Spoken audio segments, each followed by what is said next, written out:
सचिव विनोद तावडे पैसे वाटप करत असल्याचा आरोप करत बहुजन विकास आघाडीच्या कार्यकर्त्यांनी हॉटेलमध्ये गोंधळ घातला आहे। भाजप आणि बहुजन विकास आघाडीचे कार्यकर्ते आपापसात भिडले असून पोलिसांनी हॉटेल सील केले आहे। आमदार क्षितिज ठाकूर हे सुद्धा घटनास्थळी आले आहेत। बहुजन विकास आघाडीच्या कार्यकर्त्यांनी तावडे यांना घेरून त्यांच्या अंगावरच पैशांची पाकिटे रिकामी केली। विरारच्या पूर्वेच्या मनवेलपाडा येथील विवांता हॉटेलमध्ये भाजपाचे राष्ट्रीय सचिव विनोद तावडे आले होते। ते हॉटेलमध्ये महिलांना पैसे वाटप करत असल्याचा आरोप बहुजन विकास आघाडीने केला।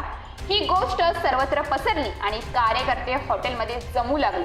बहुजन विकास आघाडीचे कार्यकर्ते हॉटेलमध्ये शिरले आणि वादविवाद सुरू झाला। काही वेळातच आमदार क्षितिज ठाकूर देखील हॉटेलमध्ये आले आणि त्यांनी हॉटेलमध्ये सापडलेली पैशांची पाकिटे तावडे यांना दाखवली। यावेळी भाजप आणि बहुजन विकास आघाडीचे कार्यकर्ते आपापसात भिडले। तणाव वाढल्याने पोलीस घटनास्थळी पोहोचले।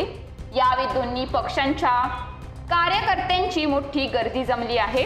संतप्त झालेल्या बहुजन विकास आघाडीच्या कार्यकर्त्यांनी विनोद तावडे यांना घेरले। पैशांची पाकिटे पकडून त्यातील पैसे तावडे यांच्या अंगावर फेकले। तावडे यांनी या आरोपांचा इन्कार केला आहे। निवडणुकीच्या मतदानाचे नियम काय असतात ते सांगत होतो। मी आयुष्यात कधी पैसे वाटले नाही असे विनोद तावडे यांनी सांगितले आहे। तर आता बघूया या प्रकरणात पोलीस आणि निवडणूक आयोग काय कारवाई करणार याकडे सगळ्यांच्या नजरा लागल्या आहेत।